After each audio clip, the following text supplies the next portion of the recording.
mereka meyakini ulaika mereka itu ala atas hudan petunjuk dari Rabbi Tuhanhim mereka wa dan ulaika mereka itu mereka al-muflihuna orang-orang yang beruntung. Kita pahami ayatnya. Bismillahirrahmanirrahim. Surat Al-Baqarah ayat 1 sampai 5. Alif lam mim. Itu kalau dalam yang sudah sulit cara membacanya, alif lamnya ini tanda layar, panjangnya 6 harokat. Kemudian lam tekan ke mim ini kan mimnya ditekan, itu bacaannya gunnah, berarti mendekung 3 harokat. Mimnya kemudian panjang nah. Alif lam, amnya itu 3, lanya panjang 6, tekan ke mimnya 3, lam. Itu kalau nggak bernafas lanjut di mimnya 6, lam tekan ke mim mendekung 3.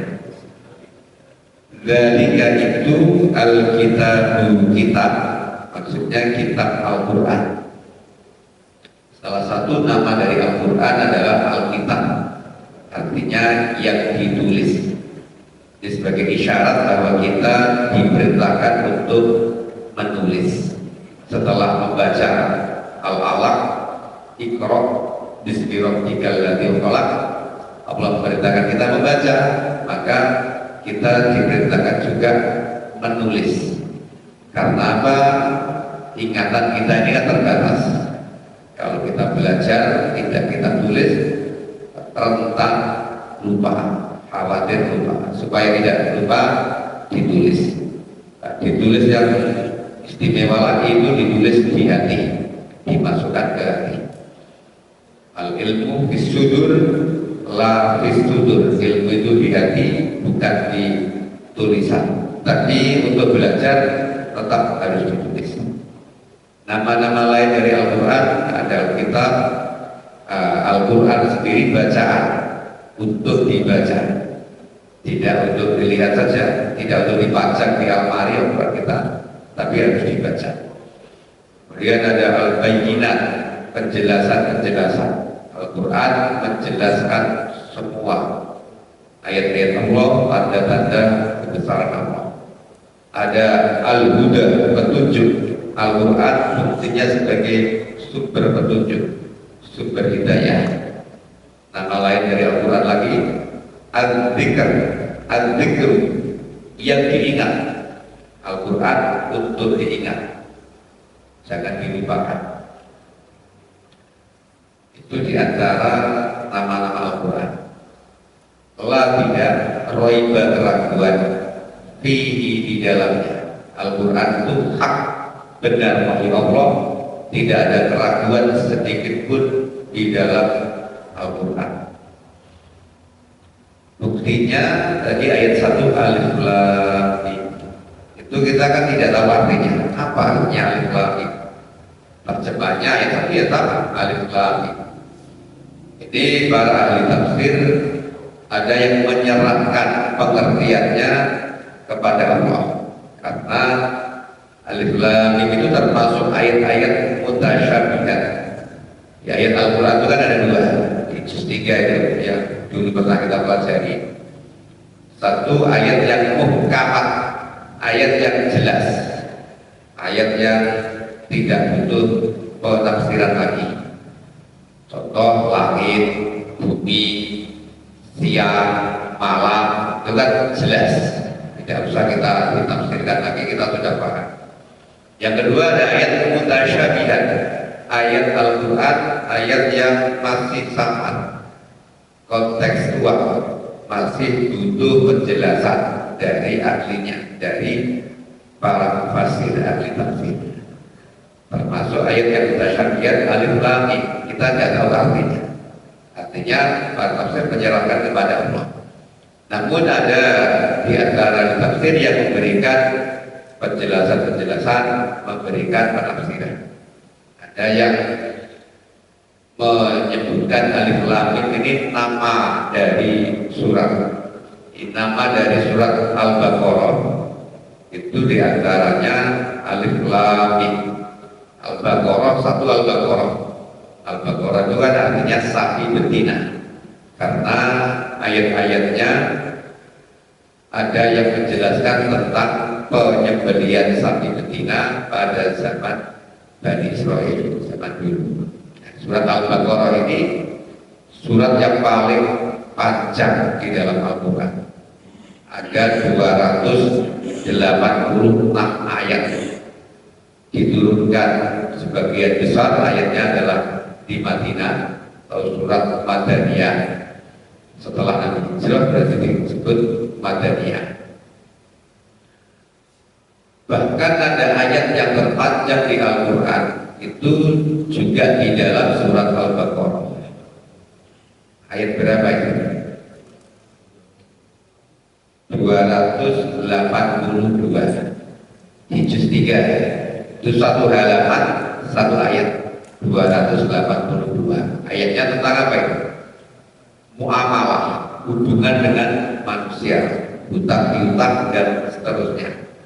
Jadi di situ berarti mengandung arti Allah ini sangat concern, sangat menekankan hubungan muamalah dengan manusia itu harus yang baik, harus yang benar. Dengan rinci detail Allah sebutkan di Al-Baqarah 282. Ya ayyuhalladzina amanu idza tadayantum bidainin ila ajalin musamman faktubu. Wahai orang-orang yang beriman, apabila kalian transaksi hutang piutang dalam jangka waktu tertentu, jangka tempo tertentu, faktubu, maka kalian tulislah. Tulis. Jadi perintah, jangan hanya asal cuma diingat saja, ditulis. Ada akta notaris dan lain sebagainya. Urusan hutang piutang. Itu jelaskan, sampai harus ada saksi, harus ada pencatatnya dan seterusnya. Nah itu surat Al-Baqarah. Dan alif lam mim ada yang memberikan penjelasan, disebut salah satu dari nama surat. Jadi nama surat dari Al-Baqarah itu alif lam mim. Ada yang menjelaskan bahwa ini adalah abjad-abjad Arab, bahwa huruf Al-Quran yang dimulai dengan abjad-abjad huruf Arab. Ada yang menjelaskan bahwa ini bukti bahwa Al-Quran itu yang hak, tidak ada keraguan. Itu bikinan Allah, bukan bikinan manusia. Buktinya kalau bikinan manusia ternyata manusia nggak ada yang bisa mengartikan. Kalau tidak Allah berikan arti kepada kita, dijelaskan kepada kita, disebutkan oleh Allah. Maka tuduhan orang-orang kafir, orang-orang musyrik bahwa Al-Quran itu adalah buatan Muhammad, dan Muhammad salah besar. Nyatanya kalau ini buatan Muhammad, manusia yang lain bisa membuat. Nyatanya nggak ada satupun yang bisa mengartikan Al-Quran. Nah, itu bentuk dari Al-Quran yang hak, benar, tidak ada keraguan di dalamnya. Hudan sebagai petunjuk, lil muttaqina, bagi orang-orang yang bertakwa. Jadi fungsi Al-Quran itu salah satunya adalah petunjuk bagi orang-orang yang bertakwa. Jalan penerang kita, sumber hidayah kita. Jadi kita ini diterangi dalam kehidupan kita, urusan ibadah, urusan amalan, urusan bermasyarakat, semuanya kita mendapat pencerahan dari Al-Quran. Muttaqin, orang-orang yang bertakwa. Orang yang bertakwa itu siapa? Takwa itu kan definisinya imtithalu awamirillah wajtinabun nawahihi, menjalankan perintah-perintah Allah, menjauhi larangan-larangannya. Jadi orang yang mampu menjalankan perintah-perintah Allah, apapun perintah dari yang besar sampai yang kecil, dan menjauhi larangan-larangannya. Apa yang dilarang oleh Allah kita jauhi, dosa-dosa, maksiat-maksiat kita jauhi. Ini adalah orang yang bertakwa. Alladzina, orang-orang yang yu'minuna, mereka beriman dengan al-ghaibi, yang gaib. Sifat atau ciri-ciri orang yang bertakwa ini ada di lanjutan ayat 3 sampai 5. Sifat orang yang bertakwa, ciri-ciri orang yang bertakwa itu: satu, beriman kepada yang gaib. Iman itu apa? Iman itu adalah kepercayaan yang kuat, yang diikuti dengan keteguhan dan penyerahan jiwa. Percayaan yang kuat yang diikuti dengan keteguhan dan penyerahan jiwa kita. Jadi itu iman. Iman yang gaib. Yang gaib itu yang tidak bisa diindra oleh panca indera. Jadi sesuatu itu ada, mawujud. Kita mengimani, mempercayai bahwa sesuatu yang tidak bisa kita indra dengan panca indera kita, gak bisa kita lihat, gak bisa kita dengar, gak bisa kita raba, itu ada dengan pengakuan dan kepercayaan kita ini, kepercayaan yang kita yakini tadi. Dan contoh yang gaib itu ya Allah menciptakan malaikat, Allah menciptakan jin, setan, itu gaib. Allah menciptakan akhirat, kehidupan akhirat nanti ada, itu adalah gaib. Surga, neraka, siksa, nikmat akhirat itu ada. Itu bagian dari yang gaib. Itu kalau kita nggak beriman berarti harus percaya.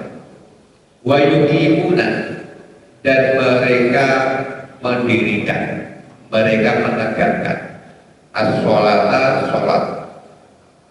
Ciri yang kedua, sifat yang kedua dari orang yang bertakwa setelah beriman kepada yang gaib, yang kedua menegakkan sholat, mendirikan sholat. Semua ayat Al-Quran itu nggak ada yang yaf'aluna sholat, melaksanakan sholat, itu nggak ada. Mesti semua yuqimuna sholat, aqimis sholat, aqimus sholat, menegakkan atau mendirikan. Artinya apa? Kalau melaksanakan itu hanya sekedar gugur kewajiban, sholatnya cuma jerukan sedikit. Tapi kalau menegakkan sholat dengan sebenar-benarnya, mendirikan sholat, menegakkan sholat itu sholat yang mengandung 5 unsur. Sholatnya itu mengandung 5 unsur. Satu, memenuhi syarat-syaratnya sholat. Syarat-syaratnya sholat dipenuhi: menghadap kiblat, suci badan, pakaian, tempat kita sholat, kemudian sudah suci berarti sudah berwudu, kemudian menutup aurat, masuk waktu sholat. Jadi kalau sholat zuhur misalkan masuk waktunya setengah 12, ya setengah 12, jangan sholat zuhur jam 9 pagi. Nah itu memenuhi syarat-syarat sholat. Yang kedua yang harus dipenuhi adalah rukun-rukunnya sholat. Rukun sholat itu berada di dalam sholat: membaca Fatihah, tumanina, rukuk, sujud, dan seterusnya. Itu rukun-rukunnya sholat harus dipenuhi. Yang ketiga, sunnah-sunnahnya sholat dipenuhi. Meskipun sunnah itu untuk sholat kita yang berkualitas, seyogyanya dilakukan. Membaca doa iftitah, membaca takbir intikal, perpindahan dari rukun, Allahu Akbar, tasbih, sami Allahu liman hamidah, dan seterusnya. Itu sunnah-sunnah sholat. Diakhiri salam yang ke kiri, itu adalah sunnahnya sholat. adab-adabnya sholat yang keempat harus dipenuhi. Adab-adabnya sholat harus dipenuhi. Adab, jadi sholat itu harus ada adabnya. Meskipun laki-laki sholat itu yang penting kan untuk pusat udel sampai lutut dengkul itu sudah sah. Tapi kalau kita sholat cuma pakai siklet beradab atau beradab menghadap Allah atau cuma pakai siklet menghadap Pak Lurah saja kelimis itu adabnya sholat.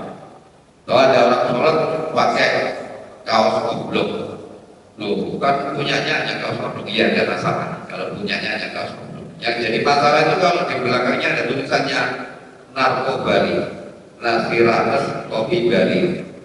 Nanti yang di belakang baca ketawa, menjadikan nggak konsentrasi. Nah, ini ada, nggak ada di syarat sholat. Syarat sholat nggak ada, di rukun nggak ada, di sunnah-sunnah nggak ada, tapi adab yang penting. Yang kelima, khusyuk, berusaha untuk khusyuk. Sholatnya hanya ingat Allah, tidak ingat duit, tidak ingat selain Allah, berusaha ingat Allah. Itu sholat yang menegakkan sholat. 5 hal tadi harus dipenuhi. Wa mimma, dan dari apa yang kalau kenal kami rizkikan mereka, yunfikuna, mereka menginfakkan. Yang ketiga, ciri atau sifat orang yang bertakwa itu menafkahkan sebagian rezeki yang Allah berikan kepada mereka. Jadi rezeki itu apa?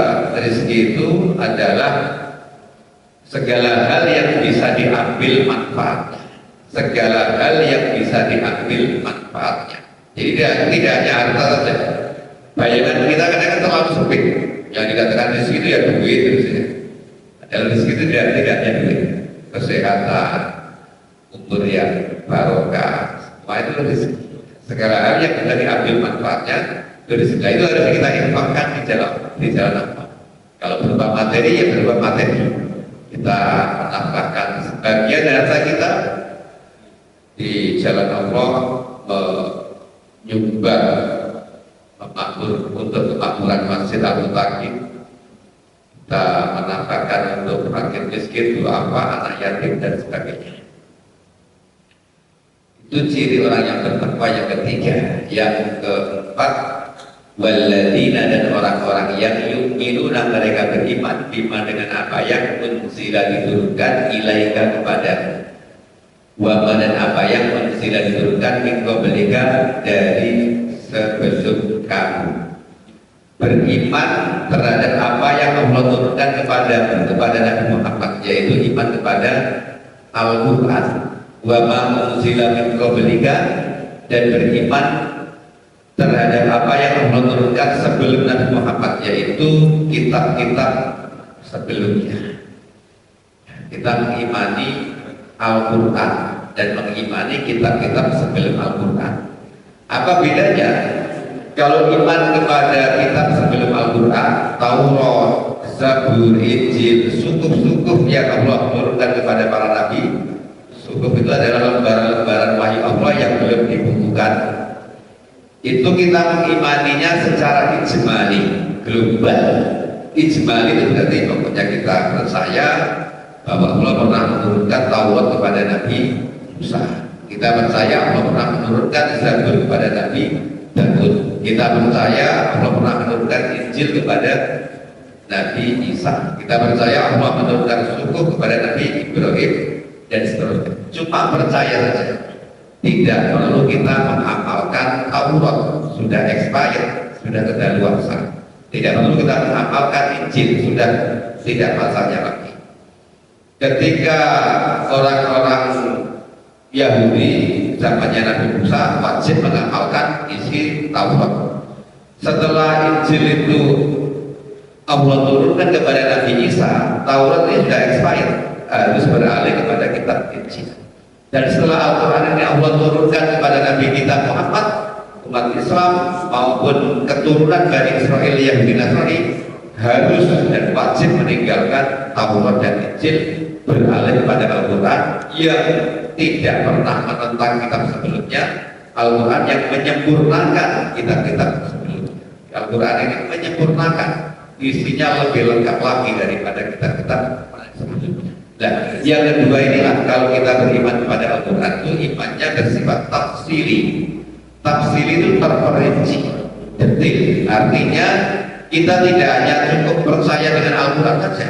Bentuk konsekuensi dari kita percaya dari Al-Quran itu ya kita mau mempelajari Al-Quran, kita bisa membaca Arabnya, kita mau mempelajari artinya seperti ini, kemudian kita mau mempelajari tafsirannya, penjelasannya, kemudian kita mau mengamalkan Al-Quran dalam kehidupan kita sehari-hari.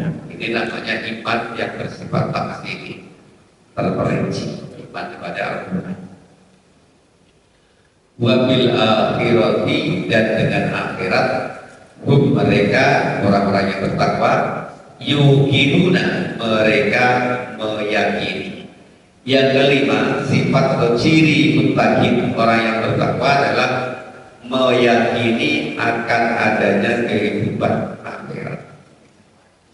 Jadi yakin itu adalah kepercayaan yang kuat tanpa ragu sedikit pun. Itu disebut yakin. Jadi kita percaya yang tegas, kuat, teguh, tanpa ada keraguan sedikit pun. Kita tidak bimbang, tidak ragu sedikit pun. Itu namanya yakin akan adanya hari akhirat. Nah, akhirat itu apa? Akhirat itu adalah lawannya dunia. Jadi setelah dunia maka akan ada kehidupan akhirat. Fase dimulainya akhirat adalah mulai manusia dibangkitkan dari alam kubur. Manusia dibangkitkan dari alam kubur itulah mulai fase awal dari akhirat, sampai terus ke pasar, mizan dan seterusnya, sampai manusia dimasukkan surga, ada yang dimasukkan neraka. Itu akhirat. Selama-lamanya abadi, tidak akan ada habisnya akhirat. Ulaika, mereka itu ala atas hudan petunjuk mirrobi, dari Tuhan mereka. 5 bentuk manusia ini, 5 sifat ciri orang yang bertakwa itu, kalau kita bisa memenuhi 5 kriteria ini dengan benar, dengan baik, kita akan mendapat petunjuk dari Allah. Selalu disinari hidayah oleh Allah, ditunjukkan jalan yang benar. Kita akan selalu diberikan on the track, jalan kita ini pada relnya, tidak belok-belok, tidak sampai melenceng, tidak sampai tersesat. Wa ulaika, dan mereka itu mereka al-muflihun, orang-orang yang beruntung. Orang-orang yang beruntung itu orang yang beramal dan mendapat balasan yang terbaik dari amal perbuatannya. Itu orang yang beruntung. Jadi orang yang bertakwa, orang yang beriman kepada yang gaib, menegakkan sholat, menambahkan sebagian rezeki yang Allah karuniakan kepada kita, beriman kepada Al-Quran dan kitab-kitab sebelum Al-Quran, dan yang kelima meyakini akan adanya akhirat. Mereka itulah orang-orang yang beruntung di sisi Allah Subhanahu wa Ta'ala. Kita semua Allah bimbing menjadi hamba-hambanya yang muttaqin, yang solih secara spiritual dan solih secara sosial, hubungan baik dengan sesama. Ada yang ditambahkan? Monggo. Ada yang ditanyakan? Silakan. Gak ada, kita ulang sekali lagi ayat 1 sampai 5. Alif lam mim, alif lam mim. Zalika, itu al-kitab, kitab lah, tidak roiba, keraguan, fihi, di dalamnya, hudan, petunjuk, li, bagi al-muttaqina, orang-orang yang bertakwa, alladzina, orang-orang yang yu'minuna, mereka beriman, bil ghaibi, dengan yang gaib, wa yuqimuna, dan mereka mendirikan as-sholata, sholat, wa mimma, dan dari apa yang rozaqna kami rizkikan mereka yunfikuna, mereka menginfakkan, walladzina, dan orang-orang yang yu'minuna, mereka beriman, bima, dengan apa yang unzila, diturunkan, ilaika, kepada wama, dan apa yang unzila, diturunkan, min, dari qablika, sebelummu, wa bil akhirati, dan dengan akhirat mereka yuqinuna, mereka meyakini, ulaika, mereka itu ala, atas hudan, petunjuk, min, dari rabbihim, Tuhan mereka, wa ulaika, dan mereka itu mereka al-muflihuna, orang-orang yang beruntung. Alhamdulillah sudah kita pelajari ayat 1 sampai 5 surat Al-Baqarah. Kita juga belajar artinya, kita juga belajar sama-sama penjelasan tafsirnya ayat. Mudah-mudahan Allah jadikan ilmu yang barokah. Kita semua diberikan kekuatan dan ketetapan iman, diberi sehat lahir batin, diberi umur yang barokah, dimudahkan segala urusan kita, diampuni dosa-dosa kita, diberikan keturunan soleh-solehah, diberi rezeki yang halal barokah melimpah. Di antara kita, keluarga, sahabat, tetangga kita, bila ada yang sakit, semoga Allah memberikan kesembuhan, membatalkan penyakitnya, memberikan sehat dan bari seperti sedia kala. Di antara kita, keluarga, sahabat, maupun tetangga kita yang muslim yang telah meninggal terdahulu kita, semoga Allah mengampuni dosa-dosanya, menerima amal ibadahnya, memberikan rahmat nikmat di alam sana.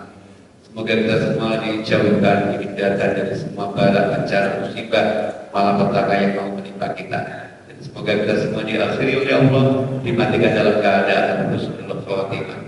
Amin ya rabbal alamin. Kita tutup dengan doa kafaratul majelis. Subhanakallahumma wa bihamdika, asyhadu an la ilaha illa anta, astaghfiruka wa atubu ilaik. Terima kasih banyak sebagiannya, mohon maaf kalau banyak kekurangan dan kekhilafan saya. Wassalamualaikum warahmatullahi wabarakatuh.